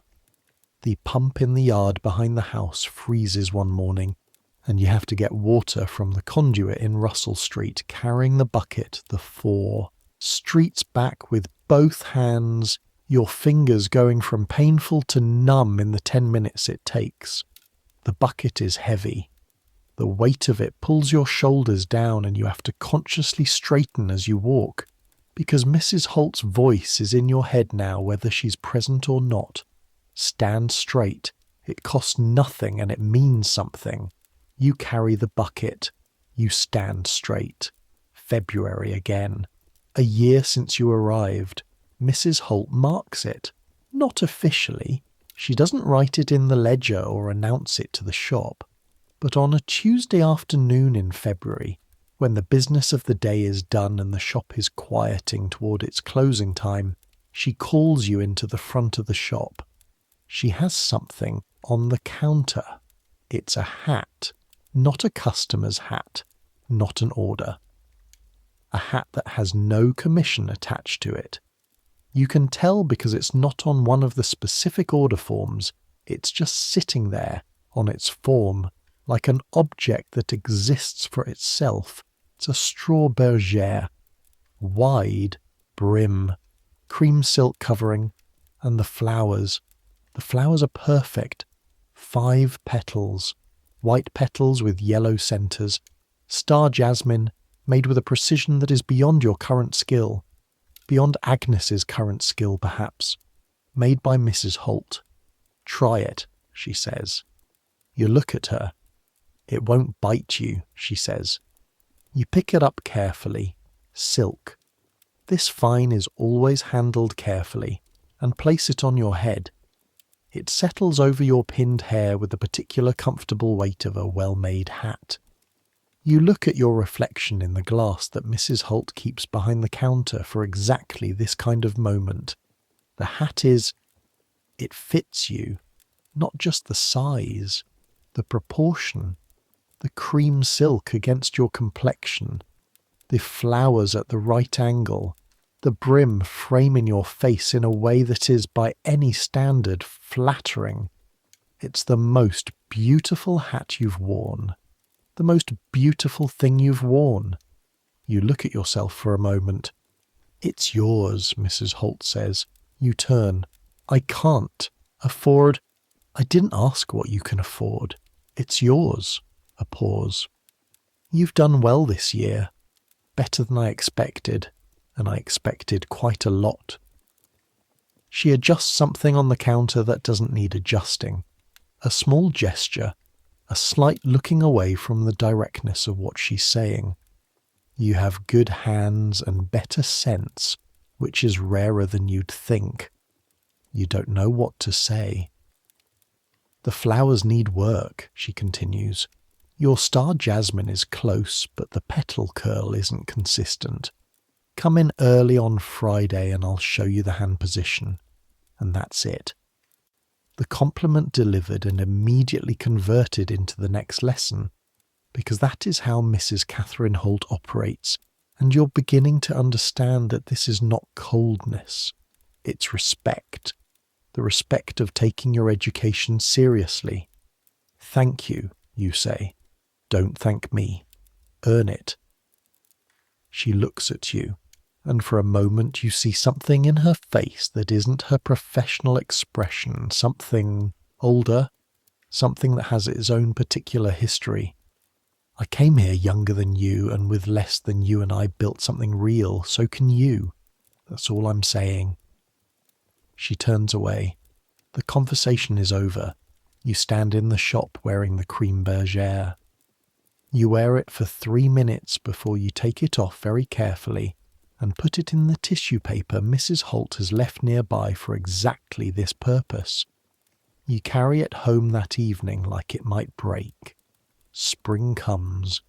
The specific miracle of London spring, which happens in a day, or seems to. You go to bed in winter and wake up in something different. Colder air turning overnight into air that has something in it. Not warmth, not yet, but the absence of the particular dead quality that February air has, replaced by something moving, something greenish, something that isn't winter. The trees come out in Covent Garden, the ones that survived in the square, the ones in the churchyard of St. Paul's. First that particular, yellow-green that is the exact colour of possibility, and then, over a week or two, into proper green. The market changes. Root vegetables give way to early spring things, asparagus coming in from Kent, the first forced strawberries, bunches of small flowers that actually smell of something, not just the ghost smell of forced hothouse flowers. You notice things now that you didn't notice at first. The way the spring light comes into the workroom differently than winter light. Higher, cleaner, more useful, and lets you work without candles until later in the afternoon. The way the city's smell changes, less coal smoke, less of the particular wet wool heaviness of winter. More, not clean, it's never clean. It's London, but alive in a different way. The Thames at low tide in spring has a quality that it doesn't have in winter. More complex, more of itself. The way Mrs. Holt opens the workroom window for the first time in months and the air comes in, and Becky turns her face to it with her eyes closed, and you do too without thinking. And when you open your eyes, Agnes is looking at you both with an expression you haven't seen on her before. Something like tenderness. There is a moment in April. You've been sent to collect an order from a bead supplier in Cheapside. A very large order, the result of 3 separate customers all wanting beaded trim on their summer hats simultaneously, which is either fashion or coincidence, and the result is the same either way. The supplier is a woman named Mrs. Corby, who has run her bead business for 20 years, and who treats every transaction as though it is slightly beneath her, and yet manages to make you feel, somehow, that being treated as slightly beneath her by Mrs. Corby is actually a form of compliment. You collect the beads. You're walking back through Cheapside toward the Strand, the box of beads in your basket, careful because beads in a box rattle, but beads out of a box are impossible, and you pass a shop window. The shop is a jeweller's. The window display is elaborate. Rings and pendants and brooches arranged on velvet, everything catching the morning sun, the whole display a small spectacle of light and gold. But it's not the jewellery. In the reflection of the jeweller's window, you see the street behind you. Cheapside at 11 in the morning, the crowd, the stalls, the carts, the constant motion, and in the middle of it, your own reflection. You standing there in your blue wool gown and your cap and your apron, with your basket over your arm and your hand in your pocket where you always keep it in crowds, and behind your reflection the whole panorama of the city going about its business. You look at yourself. You look like someone who belongs here, not the girl who stepped off the cart from Taunton 14 months ago, wide-eyed and terrified in a way that felt like weather. Someone who knows where she's going, who carries herself with the particular ease of a person who has walked these streets enough times that the streets know her too, who has her hand in her pocket, not from timidity but from habit and sense. You look like a London woman. The thought lands with a small thud. You stand there for another moment, looking at your own reflection in the jeweller's window among the rings and pendants and brooches, all that gold and light, and you feel something that is not quite pride. It's too quiet for pride, too considered, but that is related to it. You've made yourself into something. Not done, obviously, not finished, but started, genuinely started. You pick up your basket and walk on. Summer. Summer in London is, and I want to be honest with you about this, objectively terrible. Everything you found manageable about winter, summer undoes. The cold you suffered through and complained about is replaced by a heat that is in some ways more oppressive because it has no dignity to it. Winter cold is harsh but clear. Summer heat in London in 1755 is a slow, warm, wet disaster involving sweat and flies, and the Thames at low tide and 500,000 people existing in close proximity without the option of adequate ventilation. The smell. You thought you understood the smell of London. You did not. Winter smell is a preview. Summer is the full performance. The streets, which in winter were merely unpleasant, become in summer a kind of olfactory assault that has to be experienced to be believed. The horse manure, which is produced in summer at the same rate as winter, but no longer freezes, sits on the cobblestones in the August heat and produces a smell that is thorough. The Thames, which is London's main sewer as well as its highway, develops at low tide a quality that Parliament will one day call the Great Stink, though that particular crisis is still some decades away. In summer 1755, they just call it the river. You learn to carry a small packet of dried lavender in your pocket.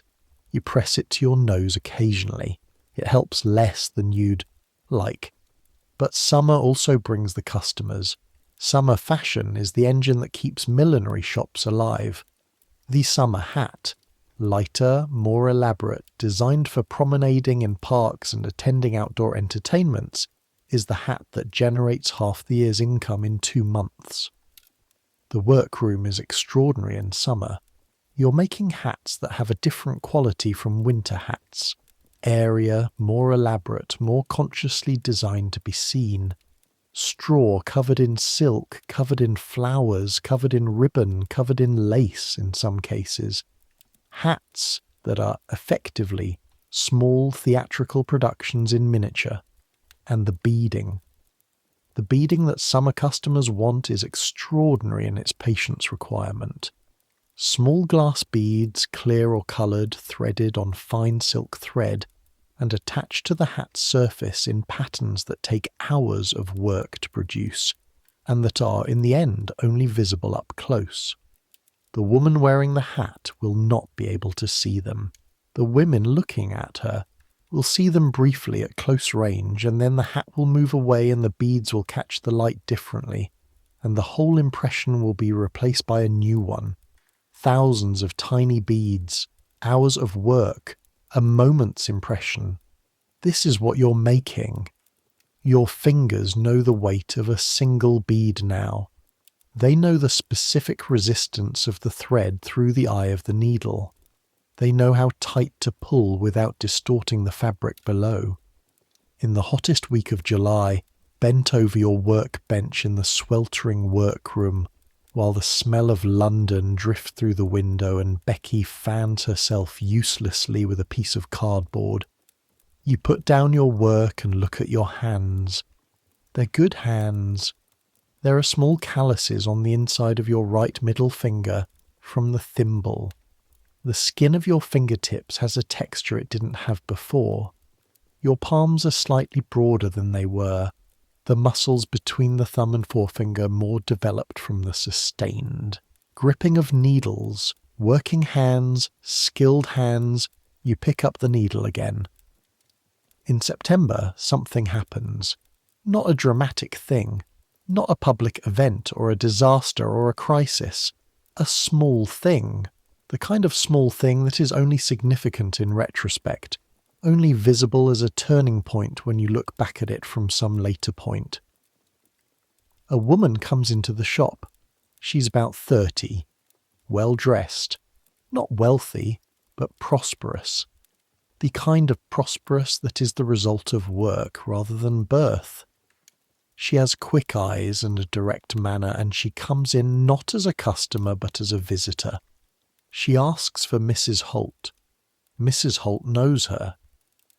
You can tell from the way they greet each other, not warmly exactly, but with the specific acknowledgement of two people who have been in the same profession long enough to have a professional relationship that precedes personal comfort. The woman's name is Mrs. Bray. She has a millinery shop on King Street, off Covent Garden. You know the street, you've walked past her shop. It's a good shop. Slightly smaller than Holt's, but with an excellent position. They go into the back room to talk. You carry on working. 20 minutes later, Mrs. Holt calls you in.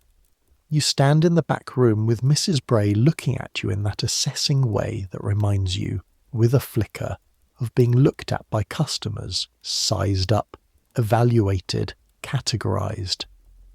Mrs. Bray is looking for a journeywoman, Mrs. Holt says, starting next spring when her current girl marries. You look at Mrs. Holt, then at Mrs. Bray. I've been telling her about you, Mrs. Holt says, in the same tone she uses for everything. Whether it interests you is your decision. A journeywoman, not an apprentice, not learning the trade, doing the trade. Earning a journeywoman's wages, significantly more than an apprentice's wages, and having a status that is different in the small but significant world of London's working women from the status of a girl who's still learning. Mrs. Bray looks at you steadily. You'll have until March to decide, she says. I'm not rushing, but Mrs. Holt speaks well of your work, and Mrs. Holt doesn't speak well of people she doesn't mean it about. No, you agree, she doesn't. Mrs. Bray nods. Come by King Street when you have a free morning. See the shop, see if it suits. She leaves. You stand in the back room. Mrs. Holt is at the window looking out at the yard. This is the natural next step, she says, without turning. You've known that. I've been here 2 years. 2 years of proper work. Some of my girls do 3 and still aren't ready. You could have gone at 18 months. A pause. I didn't want to lose you. You're quiet for a moment. It doesn't mean you're leaving me yet, she says. Not until spring, and Mrs. Bray is a good operator. King Street is good position. Did you always know it would be King Street? She turns, looks at you with an expression that is almost amused. I know everyone in this trade, she says. I know who has openings before they know they have openings. Of course she does. What would you do, you ask, if you were me? She's quiet for a moment. I'd go to King Street, she says. I'd learn what Mrs. Bray knows that I don't know, And then in 7 years I'd open my own shop. She looks at you. That's what I'd do if I were you, because you're better suited for that than you might think. She turns back to the window. Now get back to work. The Hartley order won't finish itself. The evenings are shorter now, summer fading into autumn. The light goes earlier. The mornings have the edge back in them. On a Sunday in October, you take the river down to Greenwich. Not with Sarah and her group. They're doing something else, and Agnes is coming, but Agnes is coming for her own reasons, walking ahead of you in her particular silence, looking at the river from the boat with an expression you've learned not to interpret. You go for the hill, the view. You've been meaning to go since you arrived. You've heard about it from 6 different people. The way people in London reference the view from Greenwich Hill with the proprietary pride of someone showing you something they own, even though nobody owns a hill. The river journey down takes 40 minutes. The city recedes behind you, the buildings thinning, the air actually changing, getting cleaner, getting something approaching genuinely fresh, the first genuinely fresh air you've breathed in months that isn't the April morning's brief gift. Greenwich Hospital rises from the waterfront as the wherry approaches.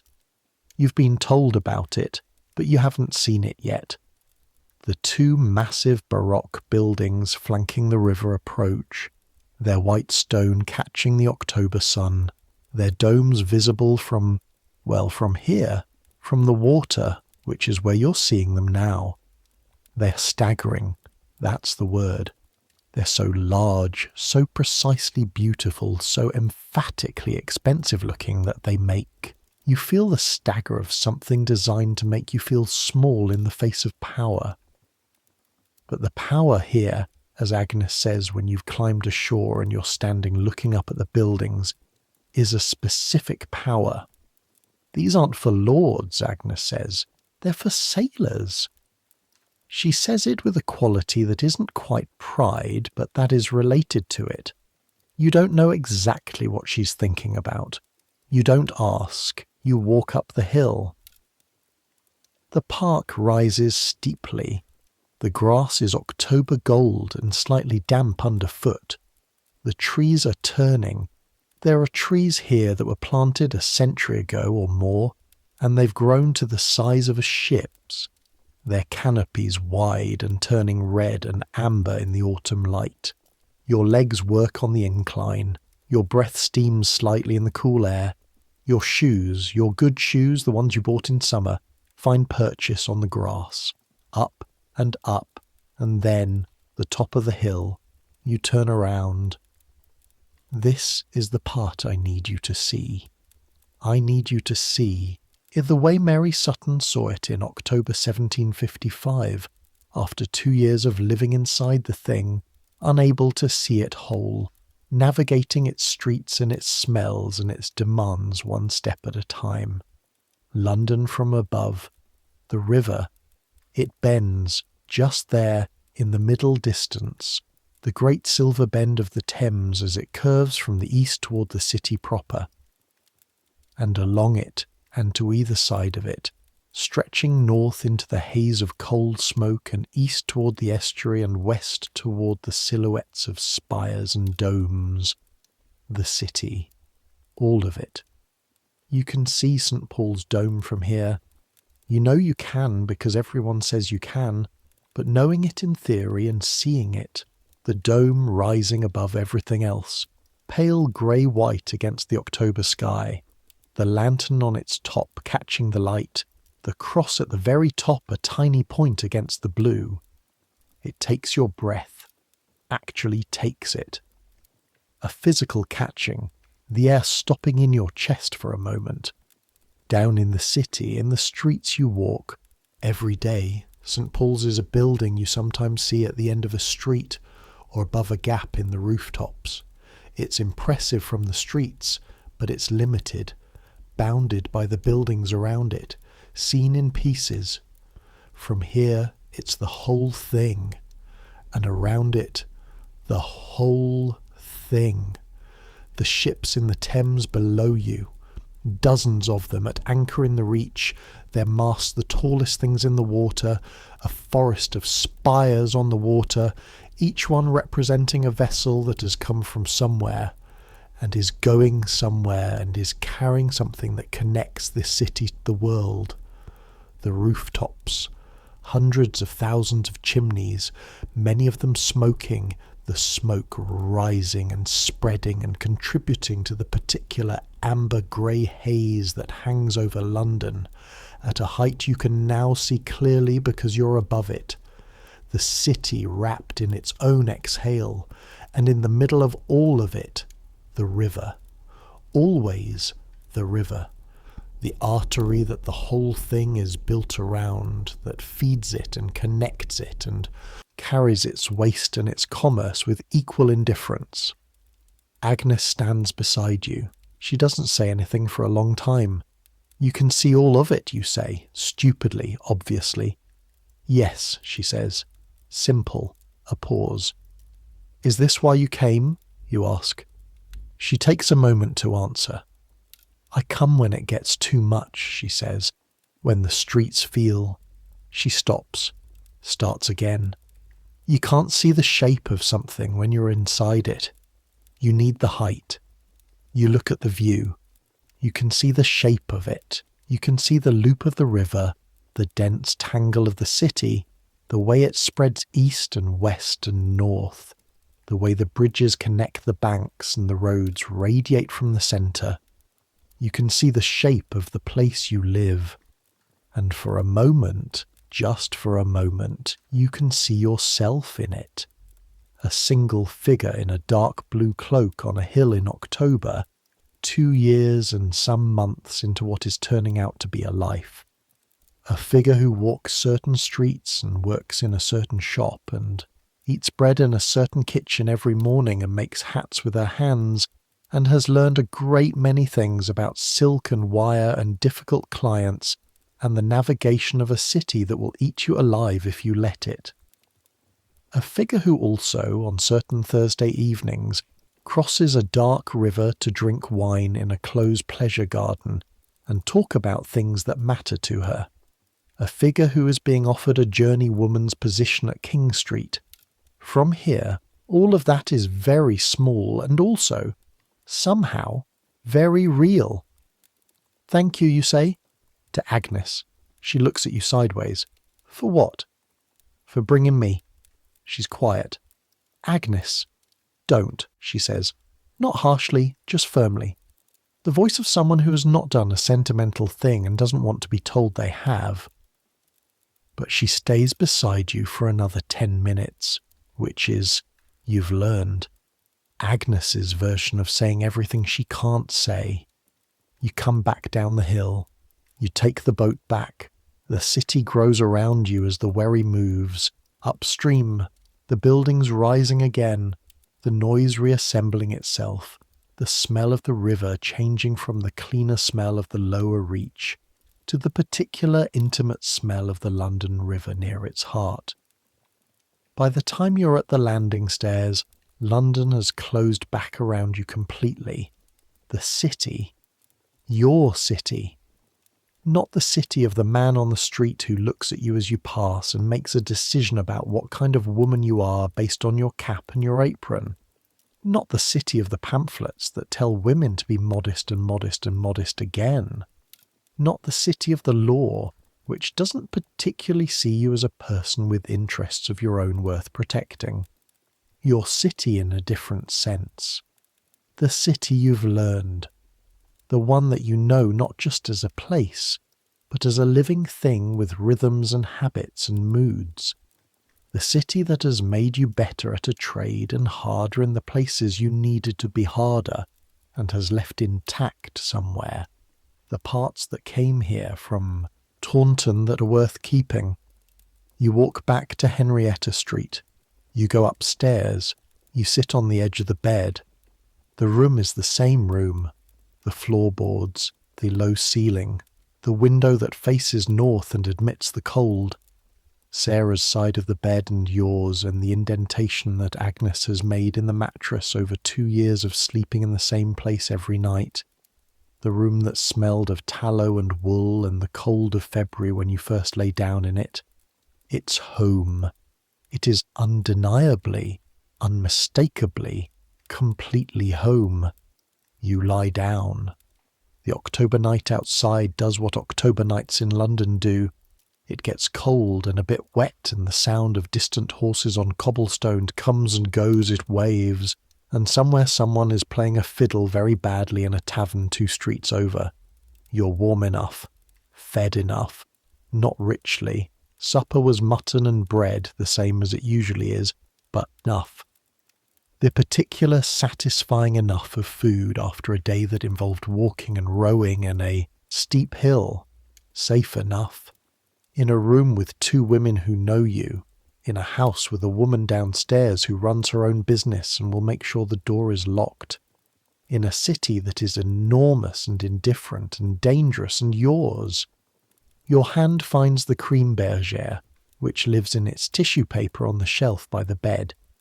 You touch it without taking it out, just the shape of it through the tissue, the slight stiffness of the straw, the smoothness of the silk.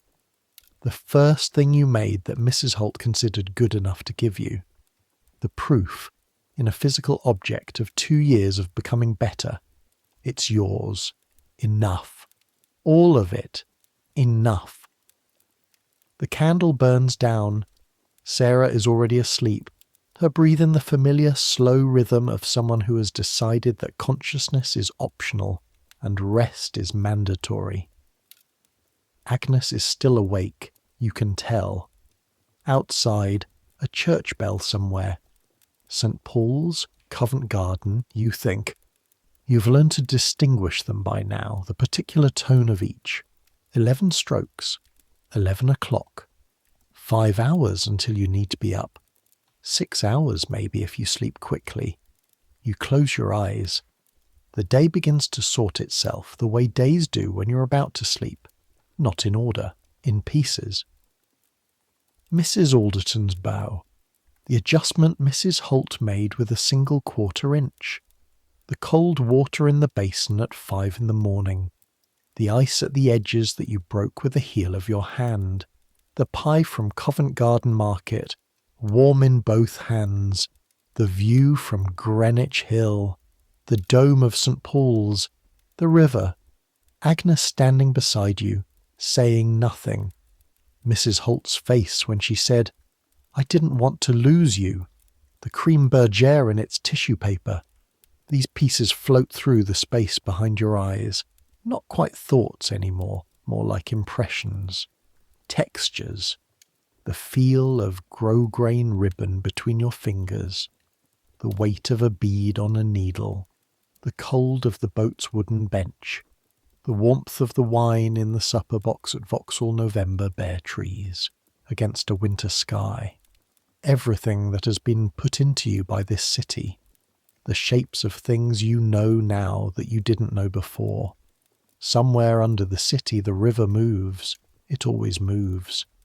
Tidal, relentless, carrying the weight of everything London discards and everything London needs. The same water that was here before the first stone was laid and will be here after the last stone is gone. Above it, 500,000 people breathe in the dark. They breathe in the cold smoke and the cold autumn air, and the particular layered smell of a city that is always in the process of being both built and undone. They sleep or they don't sleep. They dream or they don't dream. The night watchman walks his round. The link boys' torches flicker on and off in distant streets. In Vauxhall the gardens sleep through their winter, the elm trees bare, the paths empty, waiting for the spring. And you're one person in this, one set of hands in the vast machinery, one woman in a trade that requires skill and patience and the willingness to start again when the flowers are wrong and the bow is almost right and the customer wants something different. But you're here, you're part of it. You've earned your place in the rhythm of it, in the morning bells and the market sounds and the smell of the workroom and the cold water in the basin and the texture of silk pulled between practiced fingers. You've made yourself real in this place. This city will continue. It will outlast you by centuries. The streets will change and the buildings will fall and be rebuilt and fall again.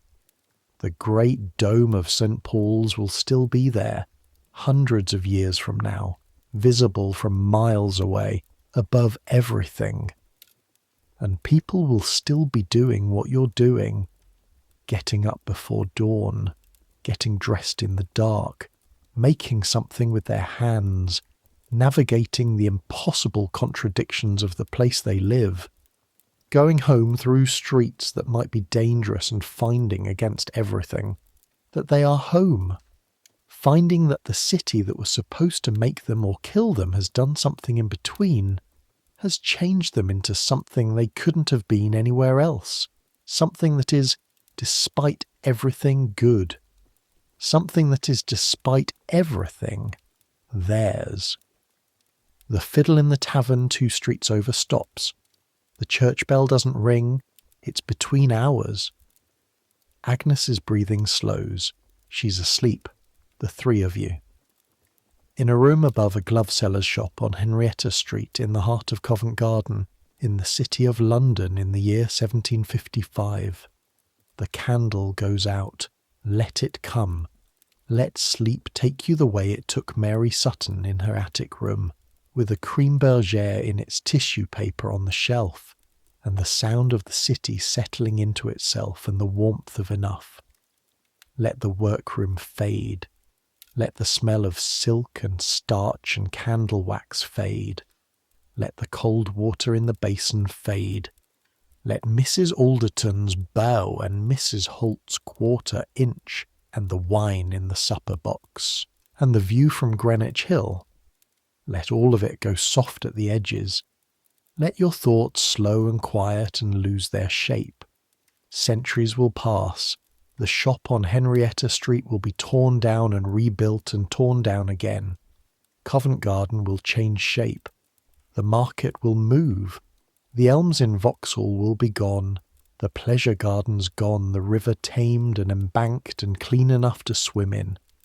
The dark river you crossed by Wherry in the November cold will have bridges everywhere, 1,000 lights, machines running under the ground and over it. But there will still be women getting up before dawn in February, still cold water in the morning, still the warmth of bread in both hands in a market that smells of cold earth and spring coming. Still the particular satisfaction of making something with your hands and having it be right, exactly right. The ribbon falling the way it should fall, the flowers the right weight, the bow symmetric. Still 6 women in a closed garden talking about things that matter. Still the view from the hill.